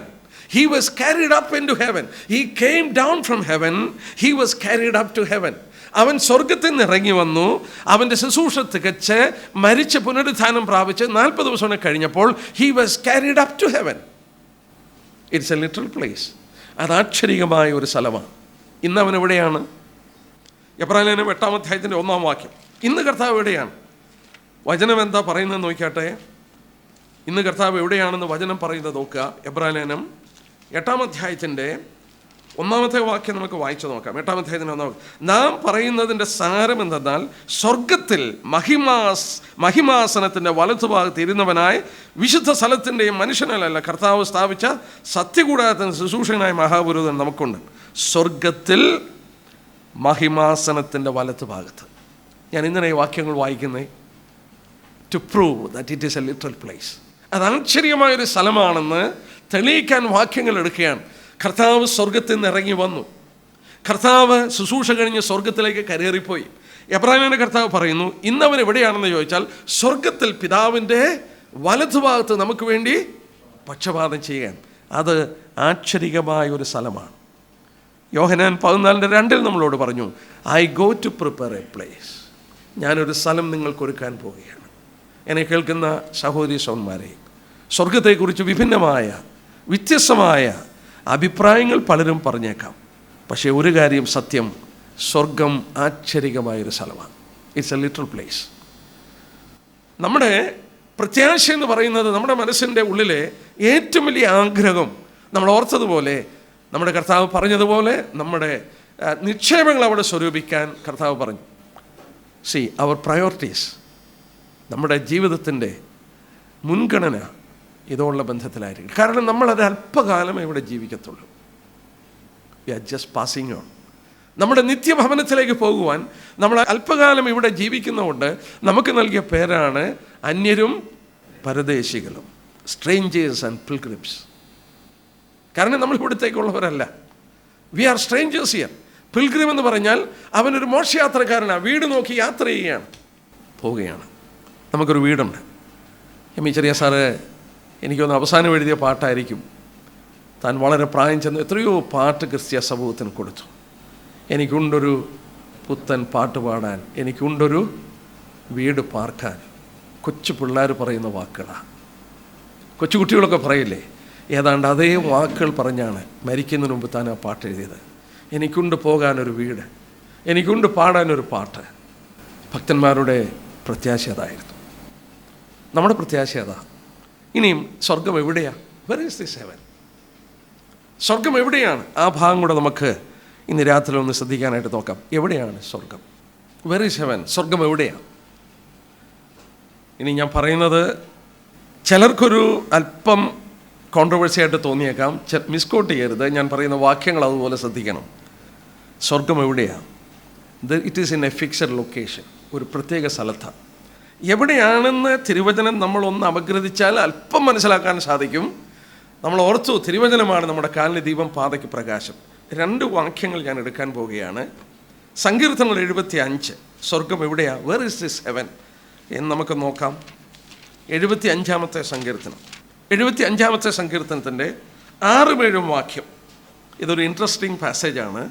സ്വർഗം എവിടെയാണെന്ന് മനസ്സിലാക്കാൻ നമ്മളെ അനുവദിക്കുന്ന 1-2 പാസേജസിൽ ഒരെണ്ണമാണ് 75-6-7. കിഴക്ക് നിന്നല്ല, പടിഞ്ഞാറ് നിന്നല്ല, തെക്ക് നിന്നല്ല ഉയർച്ച വരുന്നത്, ദൈവം ന്യായാധിപതിയാകുന്നു. എന്താ അങ്ങനെ വാക്യം എഴുതാൻ കാരണം? പിന്നെ ഉയർച്ച വരുന്ന എവിടുന്നാ? ഒന്ന് നോക്കിയേ. കിഴക്ക് നിന്നല്ല, പടിഞ്ഞാറ് നിന്നല്ല, തെക്ക് നിന്നുമല്ല ഉയർച്ച വരുന്നത്, ദൈവം ന്യായാധിപതിയാണ്. പിന്നെ എവിടുന്നാ വരുന്നത് ഈ വാക്യം അനുസരിച്ച്? വടക്ക്. വടക്കെന്ന് പറയുന്നത് വിട്ടുപോയി. അത് വിട്ടുപോയതാണോ? അല്ല. ദൈവശ്വാസ്യമാണ് ദൈവവചനം. ഇവിടെ പറയുന്നു ഉയർച്ച വരുന്ന കിഴക്ക് നിന്നല്ല, ഉയർച്ച വരുന്ന പടിഞ്ഞാറ് നിന്നല്ല, ഉയർച്ച വരുന്ന തെക്ക് നിന്നുമല്ല. അപ്പോൾ ഇവിടെ ഒരു സത്യം നമുക്ക് മനസ്സിലാക്കാൻ സാധിക്കുന്നുണ്ട്.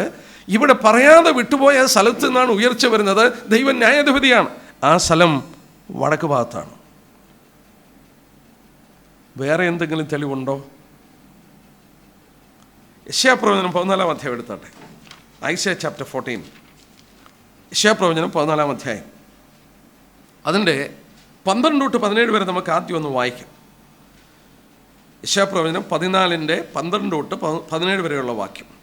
അരുണോദയപുത്രനായ ശുക്ര, ഇത് പരിചയമില്ലാത്തവർക്കറിയാം, സാത്താനെ തെള്ളിയിട്ട് കഴിഞ്ഞിട്ട് അതോടുള്ള ബന്ധത്തിലുള്ള വർണ്ണനയാണ്. അരുണോദയപുത്രനായ ശുക്ര, നീ എങ്ങനെ ആകാശത്ത് നിന്ന് വീണു? ജാതികളെ താഴ്ത്തിക്കളഞ്ഞവനെ, നീ എങ്ങനെ വെട്ടേറ്റ് നിലത്ത് വീണു? ഞാൻ സ്വർഗത്തിൽ കയറും, എൻ്റെ സിംഹാസനം ദൈവത്തിൻ്റെ നക്ഷത്രങ്ങൾക്ക് മീതെ വെക്കും. ഉത്തരദിക്കിൻ്റെ അതിർത്തിയിൽ സമാഗമന പർവ്വതത്തിൽ ഞാൻ ഇരുന്നരുളും.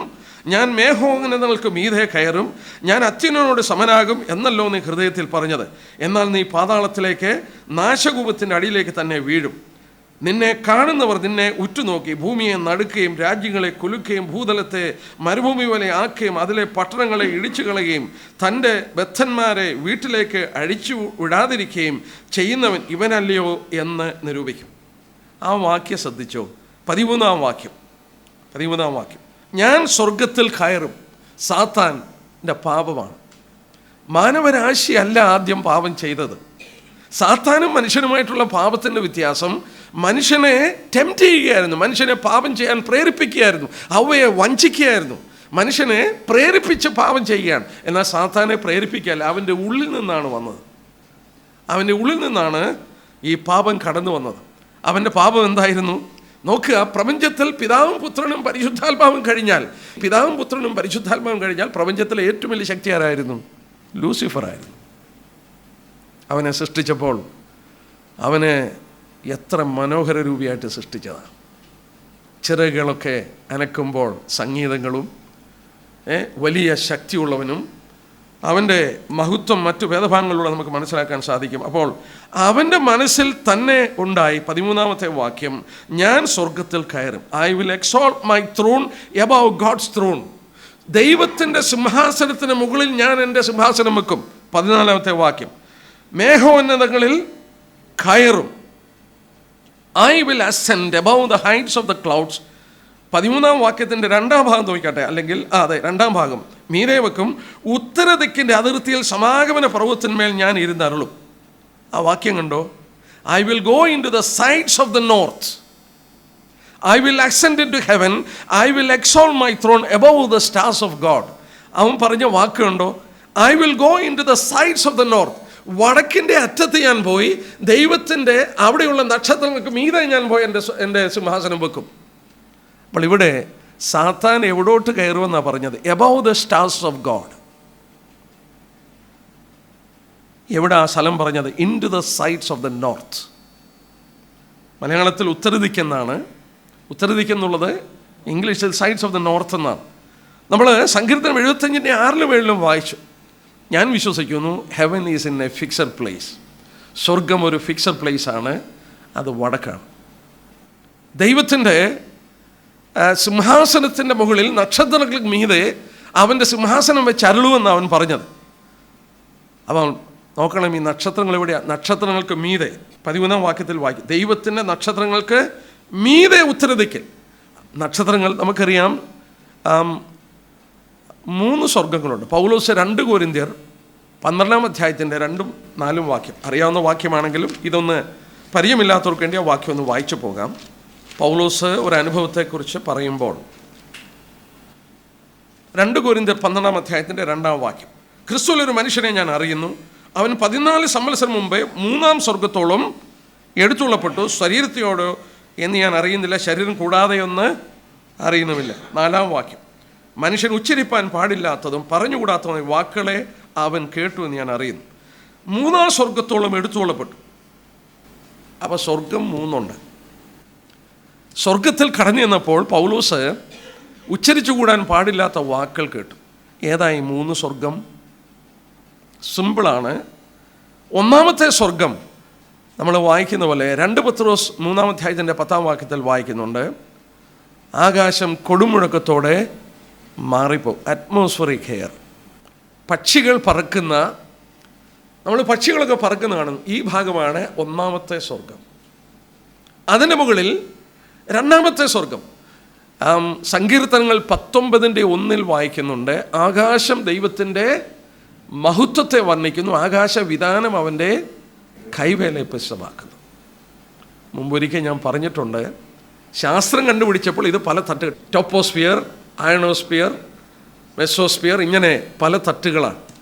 ദൈവം അങ്ങനെ ഏതാണ്ട് 1600 കിലോമീറ്ററാണ് ഈ അറ്റ്മോസ്ഫിയർ എയർ എന്ന് പറയുന്നത്. 1600 കിലോമീറ്റർ. ആകാശം ദൈവത്തിൻ്റെ മഹത്വത്തെ വർണ്ണിക്കുന്നു.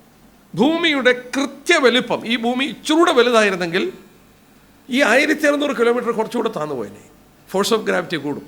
ഏതാണ്ട് സൂര്യൻ്റെ വലിപ്പം ഉണ്ടായിരുന്നെങ്കിൽ ഭൂമിക്ക്, ഇതിൻ്റെ അറ്റ്മോസ്ഫിയറിക് പ്രഷർ ഇതിനെ വലിച്ച് താത്ത് ഏതാണ്ട് ചെറിയൊരിത് വന്നിട്ട് ശാസ്ത്രജ്ഞന്മാർ പറയുന്നുണ്ട്, മനുഷ്യന് പ്രഷർ കൊണ്ട് ഒരണ്ണാൻ്റെ വലിപ്പമായി പോയനെ. പ്രഷർ കൊണ്ട് മനുഷ്യൻ കുഞ്ഞായി പോയനെ. മൂണിൻ്റെ വലിപ്പമായിരുന്നെങ്കിൽ ഭൂമി, ഇതിൻ്റെ ദൂരം വീണ്ടും കൂടിയിട്ട് സമുദ്രത്തിലെ വെള്ളത്തെ കൊണ്ടുപോകാൻ സാധ്യമല്ലാതെ വന്നിട്ട് മഴ പെയ്യാതെ പോയനെ. അപ്പോൾ ഒന്ന് ആലോചിച്ച് നോക്കിയാൽ, ഈ ഭൂമിയെ ദൈവം അങ്ങോട്ട് ഈ വലിപ്പത്തിൽ സൃഷ്ടിച്ചപ്പോൾ കൃത്യം 1600 കിലോമീറ്റർ. എന്ത് അതിൻ്റെ ഗുണമുണ്ടായി? 1600 കിലോമീറ്റർ അറ്റ്മോസ്ഫിയറിക് എയർ ബ്ലാങ്കറ്റ് ഭൂമിയെ പുതപ്പിച്ചിരിക്കുക. നേരത്തെ ഞാൻ പറഞ്ഞിട്ടുണ്ട്, ഏതാണ്ട് 2 കോടി ഉൽക്കകൾ ഭൂമിയിലേക്ക് പതിക്കുന്നുണ്ട്. ഒരു വട്ടിൻ്റെ വലിപ്പം തുടങ്ങി വലിയ കല്ലുകൾ വരെ 2 കോടി ഉൽക്കകൾ ഭൂമിയിലേക്ക് വരുന്നെങ്കിൽ ഒരെണ്ണം പോലും ഭൂമി വന്ന് പതിക്കുന്നില്ല. ഈ അടുത്ത സമയത്ത് ഒരെണ്ണം വെല്ലൂർ വന്ന് വീണ് ഒരാൾ മരിച്ചു എന്ന് പറയുന്നത് ഭൂമിയിൽ ആദ്യമായിട്ട് ഒരാൾ മരിച്ചെന്നാണ് പറയുന്നത്. നാസ അല്ലെന്നും പറയുന്നുണ്ട്, വീണെന്നും പറയുന്നുണ്ട്. അത് വളരെ താല്പര്യമായിട്ട് ഞാൻ ആ വാർത്ത എടുത്ത് വെച്ചു. കാരണം എന്തുകൊണ്ടാണ് ഭൂമിയിൽ ഇത് വീഴാത്തത്? ഭൂമിയിൽ വീഴാത്തതിൻ്റെ കാരണം ഈ അറ്റ്മോസ്ഫിയർ എയർ ഉള്ളതുകൊണ്ട്. 1600 കിലോമീറ്ററിലോട്ട് ഇത് കയറുമ്പോൾ ഒരസി അതങ്ങ് കത്തിപ്പോവും. ഭൂമിയെ ദൈവം ബ്ലാങ്കറ്റ് കൊണ്ട് പുതപ്പിച്ചിരിക്കുക. എന്നാൽ പീഡന കാലഘട്ടത്തിൽ എന്തോ സംഭവിക്കും? പുസ്തകച്ചുരുൾ ചുരുട്ടും പോലെ ആകാശം മാറിപ്പോകും. ഈ അറ്റ്മോസ്ഫിയർ കയറിനെ ദൈവം ചുരുട്ടി മാറ്റുമ്പോൾ എന്തോ സംഭവിക്കും? ഇതെല്ലാം ഇങ്ങനെ കൊണ്ട് വീഴും. അതാ കർത്താവ് പറഞ്ഞ് ആകാശത്ത് നിന്ന് നക്ഷത്രങ്ങൾ ഭൂമിയിൽ വീഴും. വെളിപാട് പുസ്തകത്തിൽ വായിക്കുന്നുണ്ട്, അത്തിക്കായ് പെരുങ്കാറ്റ് കൊണ്ട് കുലുങ്ങിയിട്ട് കായ് ഉതിർക്കുന്ന പോലെ ആകാശത്ത് നിന്ന് നക്ഷത്രങ്ങൾ ഭൂമിയിൽ വീഴും. അപ്പം ആലോചിച്ച് ചോദിക്കേ, ഒന്നാം സ്വർഗം പക്ഷികൾ പറക്കുന്നു, രണ്ടാം സ്വർഗം നമ്മൾ ഓർത്ത പോലെ അറ്റ്മോസ്ഫിയറിക് എയർ 1600 കിലോമീറ്റർ ഉണ്ട്. അതിൻ്റെ മുകളിലാണ് മൂന്നാം സ്വർഗം, തേർഡ് ഹെവൻ, ദൈവം വസിക്കുന്ന ആ പ്രദേശമാണ് മൂന്നാം സ്വർഗം. ഇവിടെ സാത്താൻ പറഞ്ഞ എന്താ? ഞാൻ സ്വർഗത്തിൽ കയറും. ഇതിൻ്റെയൊക്കെ മുകളിൽ ഏത് ഭാഗത്താണ് കയറുമെന്ന് പറഞ്ഞ് ഉത്തരദിക്കിനെ, into the sides of the north. ഞാൻ വടക്കേ ഭാഗത്ത് അവിടെ മുകളിൽ കയറും. ദൈവത്തിൻ്റെ വാസസ്ഥലത്തിന് മുകളിൽ കൊണ്ടുപോയി എൻ്റെ സിംഹാസനം വെക്കും. നമ്മുടെ വിഷയം ഓർത്താൽ മതി. അവിടെ മറ്റൊരു സത്യം നമ്മളെ പഠിപ്പിക്കുന്നു. അവിടെ ആ വടക്ക് ആണ് സ്വർഗമെന്നുള്ളതിൻ്റെ വീണ്ടും ഒരു തെളിവ് നമുക്ക് കിട്ടുകയാണ്. നിങ്ങൾ ഇവിടെ ഇരിക്കുന്ന നല്ല വിദ്യാസമ്പന്നരായ പലരുമുണ്ട്, ശാസ്ത്രം നന്നായിട്ട് അറിയാവുന്നവരുണ്ട്. ഈ ലോകം ഒരു ഗോളമല്ലേ?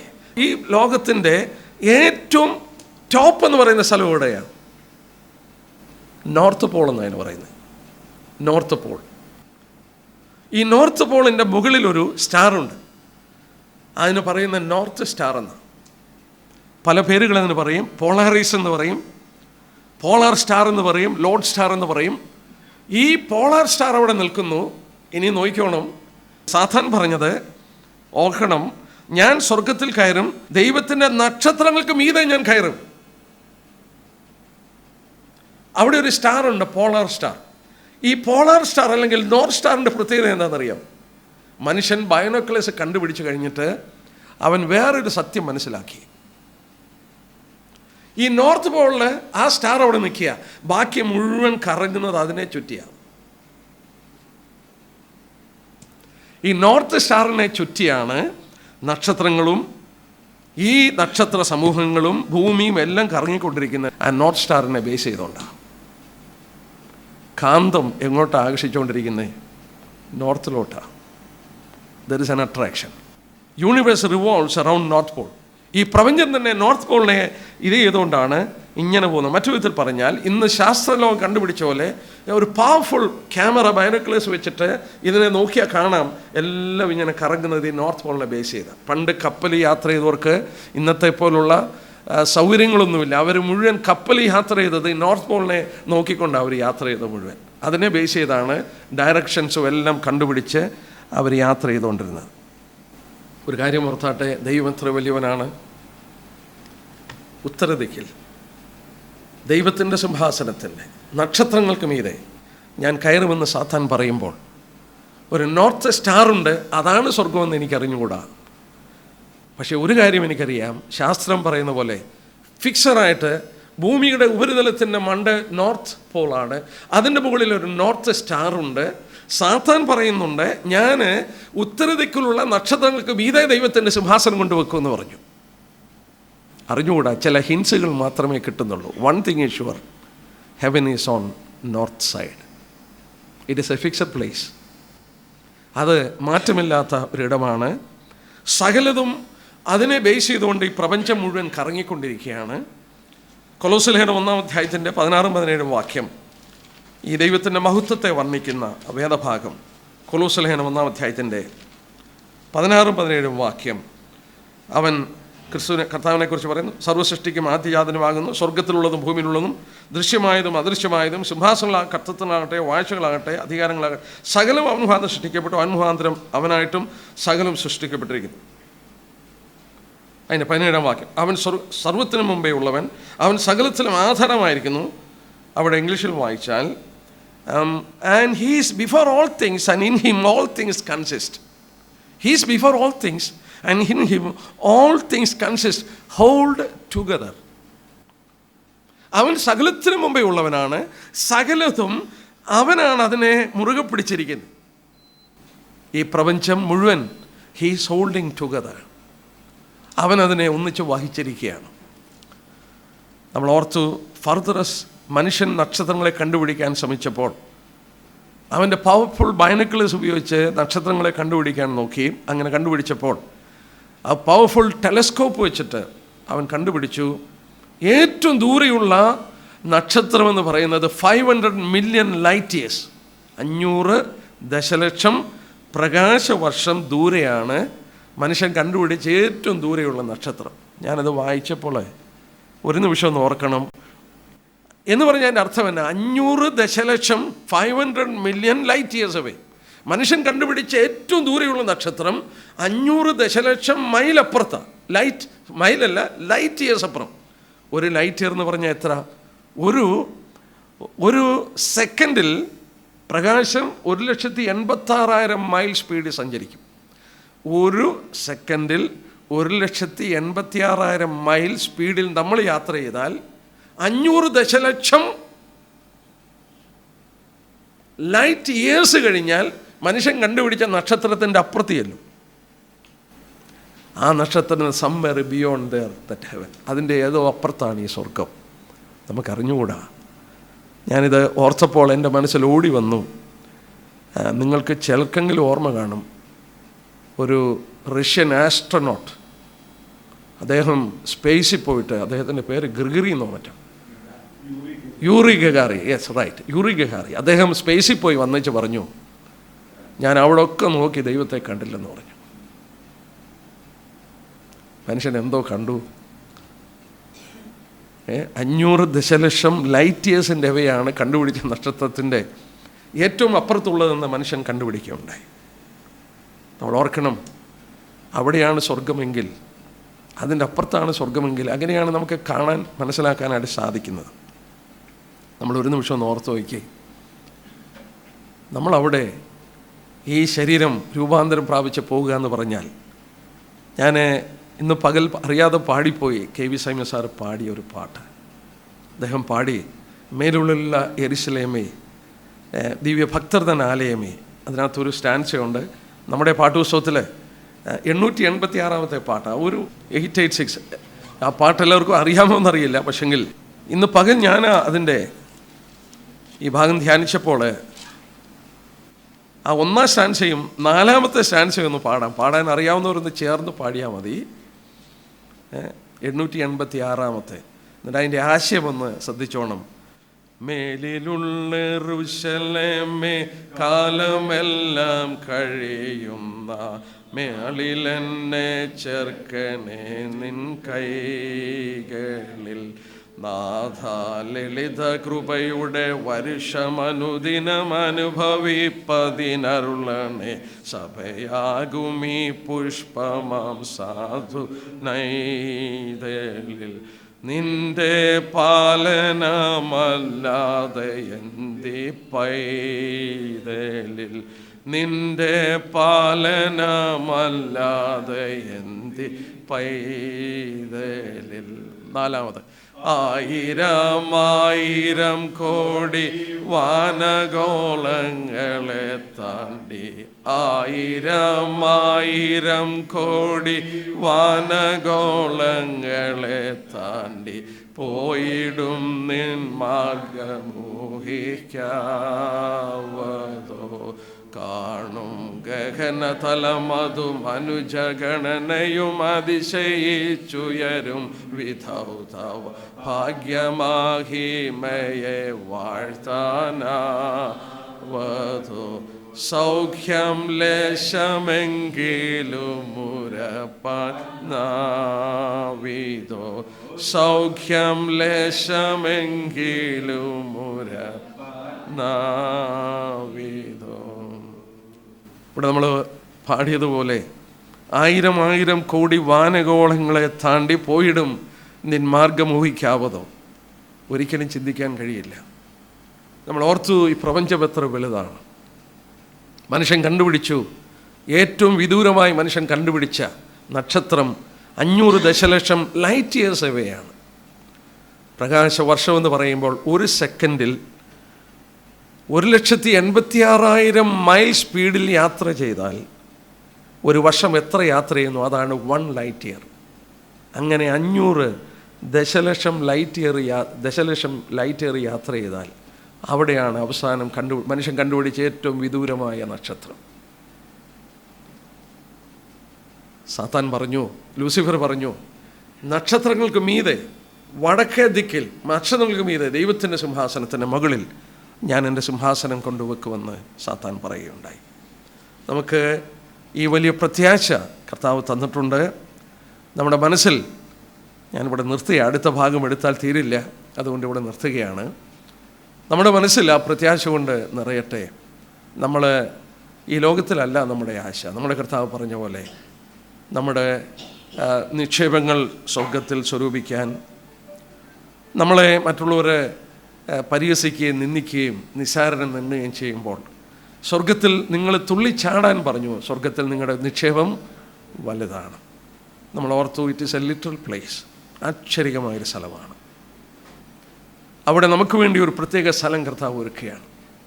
നമ്മൾ ഓർത്തതുപോലെ നമുക്ക് ചിന്തിപ്പാൻ കഴിയില്ല അതെത്ര മഹത്വപൂർണമായ സ്വർഗത്തിൽ പിതാവ് വസിക്കുന്ന പ്രതലമാണ്.